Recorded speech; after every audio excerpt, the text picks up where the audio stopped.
मेरा मक्खन मेरी बलाई। बिस्मिल्लाहिर्रहमानिर्रहीम। सारी दुनिया वेखदी पई ए चल शहर मदीने चढ़िया। सारी दुनिया वेखदी पई ए चल शहर मदीने चढ़िया। सानू दोज़ख सार नहीं सकदी असां गल मन बीदा पढ़िया। बन कमली वाले दा यार मियां बन पाकल मेदा हाल मियां। बन कमली वाले दा यार मियां बन पाकल मेदा हाल मियां। इनु दम दम नाल पुकार मियां ऐ नाम नबी दे नाल जुड़िया। सारी दुनिया वेखदी पई ए चल शहर मदीने चढ़िया। सारी दुनिया वेखदी पई ए चल शहर मदीने चढ़िया। चल चढ़िया चल चढ़िया बीबी आमर दे घर चल चढ़िया। साडा मुर्शद सोना अरबी ए साडा मुर्शद सोना अरबी ए एदे जाना कोई दर्दी ए। सारी दुनिया मुर्शद फरदी ए असा मुर्शद चुन के पढ़िया। सारी दुनिया वेखदी पई ए चल शहर मदीने चढ़िया। सारी दुनिया वेखदी पई ए चल शहर मदीने चढ़िया। सिंधी चलो सुभान अल्लाह को।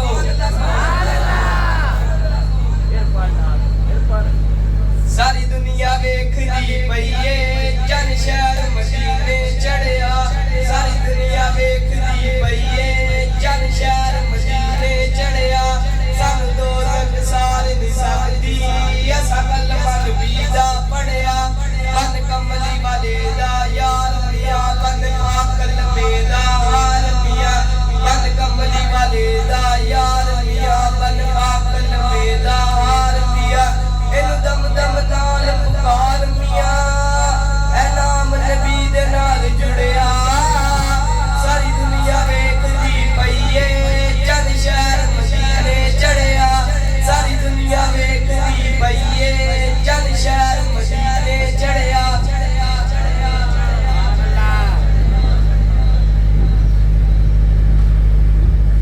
अपने बच्चों को ना किसी तरह मस्जिद में जाया करो, नात पढ़ाई। जे बच्चे कहन भी ना कि असीं पैंट पा के पढ़नी तो पढ़न दिया करो। तुर्की च पैंट पा के अगले नमाज़ां पढ़ाई होंदे ने, तुसीं बालम नात नहीं पढ़। अगले दिन मैं उत्थे उज़बेकिस्तान च गया, मैं ट्राउज़र पाया, सुबह दी वाक कर रहा ते थल्ले फतवे लिखी जा। वेखो जी मौलवी पाकिस्तान जो गया तो उत्थे ट्राउज़र पाया, पर जो मैं कोई उत्थे कोहर दा लिबास पाया सी। आ तुहाडे मुंडे रोज़ ट्राउज़र पा के तुरे फिरदे ने, अल्लाह दे 8 दिन लाउंदे नहीं, भावें खुरक पै जा। लिबास वो पहनो जिसमें जिस्म के अज़ा नजर ना आए। इस्लाम ने अपने अपने कल्चर के मुताबिक, आप सिंधी टोपी लेते हो, आपका कल्चर सकाफत है। हम पगड़ी लेते हैं, लाहौर पंजाब में हमारे पंजाब की पाक सकाफत, धोती पहनते हैं। तो हर एक का अपना कल्चर है। उन्हें शेख मुहिबुल्ला साहब जे पठान वाले सूट सवाउण ना तो लगता 50 बंदियां दा सूट एक मुहिबुल्ला नूं लगना है। क्यों जी शेख साहब है जी।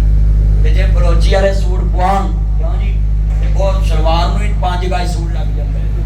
क्यों जी कौल साहब हुण फंडवेश ने ना बनाई है, जे बलोचां नूं जी माड़ियां नूं सूट देण तुरपन ते फिर 50 बंदियां दी ते एक सलवार ही बननी। तो भाई अपने अपने इलाके का कल्चर होता है। सूट पहनने में कोई गुनाह नहीं, मगर उसमें जिस्म के अज़ा नजर ना आए, ये घुटने नजर ना आए। कईयां मुंडियां पट्टां तो पैंट पाड़ी हुंदी जिवें जर्मन शेफर्ड कुत्ते पै हुंदे। बोलो भाई अल्लाह जानता है, कई पैंट पाड़ी फिरदे हुंदे। तो इसलिए आप सब अपने बच्चों को मस्जिद में कहा करो बेटा जमात करा। मैं जाता हूँ ना, मैं आम बंदे नूं अगे करके कहना जमात करा। भाई अल्लाह दिल फेरने पे कादर है। अपने बच्चों को आगे किया करो कि जमात कराओ। ये कारी शेख मुहिबुल्ला साहब ने कितने बच्चों को आलम बनाया, अब्दुल वहाब साहब, ये कारी अब्दुल बासित साहब की मस्जिद और दूसरी मस्जिदें, ये सारी आबाद कैसे हैं। आप इन छोटे छोटे चंद मक्खन मिलाइयों को लेकर आओ।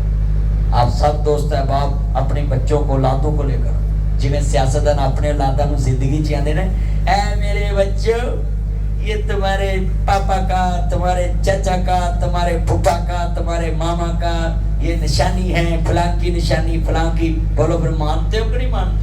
हर बात की कोशिश होती है अपने बच्चे को अगे ले تے تسی اپنے بچیاں نو مسجد چ نعت چ تلاوت چ نمازاں چ کے لیا کرو. الحمدللہ رب العالمین. یہ آج کا خطبہ، آج کا یہ پروگرام، آج کی یہ تقریر علامہ ناصر مدنی آفیشیل چینل یوٹیوب اور فیس بک میں ملے.